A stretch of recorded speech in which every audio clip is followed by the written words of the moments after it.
Wah, wah, wah, wah, wah. Salve, saudara-saudari terkasih, salam jumpa bersama dengan saya, Pastor Yohanes Eko Prastio, dalam Renungan Harian Silimo Katolik, edisi Selasa 17 September 2024. Mari kita bersama mengawali hari baru, mempersembahkan hidup dan karya kita kepada penyelenggaraan Tuhan, dan mari kita bersama menandai diri kita dengan tanda kemenangan Kristus dalam nama Bapa dan Putra dan Roh Kudus. Amin. Semoga rahmat Tuhan kita Yesus Kristus, cinta kasih Allah dan persekutuan Roh Kudus bersamamu dan bersama rohmu. Mari kita mengawali renungan kita dengan berdoa.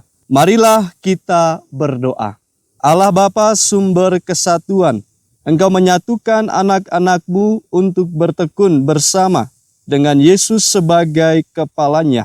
Semoga kami dapat membangun persekutuan dalam cinta kasih dengan pengantaraan Tuhan kami Yesus Kristus Putra-Mu, yang hidup dan berkuasa bersama Dikau dalam persatuan Roh Kudus, Allah sepanjang segala masa. Amin. Mari kita bersama menyiapkan hati diri kita untuk mendengarkan sabda Tuhan. Tuhan bersamamu dan bersama rohmu. Inilah Injil suci menurut Lukas. Dimuliakanlah Tuhan. Pada suatu ketika, pergilah Yesus ke sebuah kota bernama Nain. Para murid serta banyak orang pergi bersama dia. Ketika ia mendekati pintu gerbang kota, ada orang mati diusung keluar, yaitu anak laki-laki tunggal seorang ibu yang sudah janda.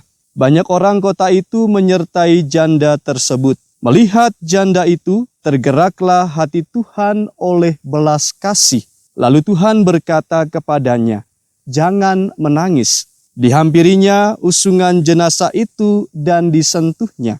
Maka para pengusung berhenti. Tuhan berkata, "Hai pemuda, aku berkata kepadamu, bangkitlah." Maka bangunlah pemuda itu, duduk dan mulai berbicara. Yesus lalu menyerahkannya kepada ibunya. Semua orang itu ketakutan dan mereka memuliakan Allah sambil berkata, "Seorang nabi besar telah muncul di tengah-tengah kita dan Allah telah mengunjungi umatnya." Maka tersiarlah kabar tentang Yesus ke seluruh Yudea dan ke seluruh daerah sekitarnya. Demikianlah sabda Tuhan. Terpujilah Kristus. Saudara-saudari terkasih, sahabat Silimo Katolik yang terkasih. Tema permenungan kita hari ini ialah tentang kehidupan baru di tengah kegelapan. Dalam Injil Lukas hari ini, kita bersama telah membaca dan mendengar bagaimana Yesus menghidupkan seorang anak muda dari Nain. Kita melihat bagaimana Yesus dengan penuh belas kasihan mengubah situasi duka cita menjadi sukacita dan kehidupan yang baru.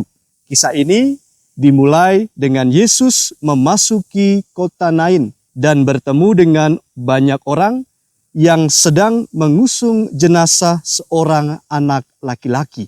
Di tengah suasana yang suram ini, Yesus melihat seorang janda yang sedang meratapi kematian anaknya yang tunggal. Maka kita bayangkan betapa dalamnya kesedihan janda dalam Injil hari ini. Tidak hanya kehilangan anaknya, tetapi juga kehilangan satu-satunya pelindung dan penyokong kehidupannya yang memberi semangat dalam hidupnya. Namun, yang menarik, di tengah kegelapan dan kesedihan, Yesus tidak hanya menunjukkan belas kasihannya, tetapi juga menunjukkan kuasanya untuk mengubah keadaan. Ia mendekati peti jenazah dan berkata, "Hai anak muda, aku berkata kepadamu, bangkitlah." Dan seketika itu juga anak muda tersebut hidup kembali. Saudara-saudari terkasih, sahabat Silimo Katolik yang terkasih, apa yang bisa kita pelajari dari mujizat ini dalam konteks kehidupan kita saat ini? Yang pertama, Melalui kisah ini mengingatkan kita bahwa tidak ada situasi yang terlalu gelap untuk disinari oleh kuasa Tuhan. Dalam dunia yang seringkali penuh dengan tantangan, kesedihan, dan kematian, Yesus menawarkan harapan dan kehidupan yang baru.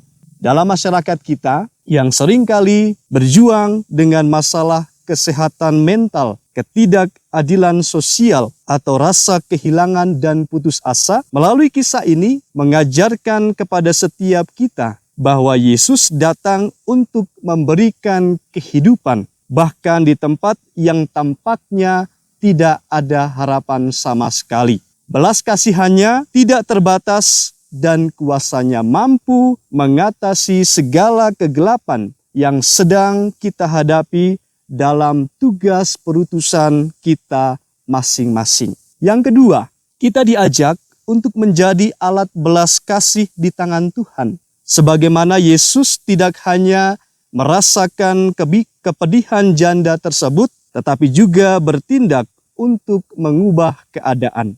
Kita pun dipanggil untuk tidak hanya merasakan empati, tetapi juga untuk mengambil tindakan nyata dalam membantu mereka yang berada dalam kesulitan. Kita dapat hadir dengan perkataan yang menyejukkan, menyemangati, atau melalui tindakan kasih yang konkret. Kita bisa berperan dalam menghidupkan kembali semangat dan harapan bagi mereka yang sedang mengalami kegelapan. Akhirnya, saudara-saudari sahabat Shilimo Katolik yang terkasih, mari kita ingat bahwa Tuhan adalah sumber dari segala kehidupan dan harapan. Ketika kita merasa terjebak dalam situasi yang tampaknya tanpa jalan keluar, kita yakin bahwa Tuhan selalu hadir, siap dan untuk memberikan kehidupan baru dan menjadikan kegelapan sebagai kesempatan untuk menunjukkan kuasa-Nya. Marilah kita berdoa agar kita diberikan kekuatan untuk terus percaya, untuk menjadi saluran kasih Tuhan, dan untuk menemukan kehidupan baru di tengah tantangan yang sedang kita hadapi. Dengan demikian, kita juga dapat menjadi saksi hidup dari kuasa dan belas kasih Tuhan yang mengubah setiap kegelapan menjadi terang. Amin. Marilah kita berdoa. Allah Bapa yang Maha Pengasih, Engkau telah menganugerahi kami hari baru. Semoga melalui sabda yang telah kami dengar dan renungkan bersama, membuat setiap diri kami mampu menjadi saksi-Mu di tengah dunia ini. Dengan pengantaraan Kristus Tuhan kami. Amin. Saudara-saudari terkasih, mari kita mengakhiri permenungan kita dengan mohon rahmat berkat Tuhan. Tuhan bersamamu dan bersama rohmu. Semoga rahmat berkat Tuhan senantiasa menuntun, menyertai dan memberkati segala rencana kegiatan kita pada hari ini dengan berkat-Nya, Bapa dan Putra dan Roh Kudus. Amin. Saudara-saudari terkasih, pergilah, kita semua diutus. Amin. Yesus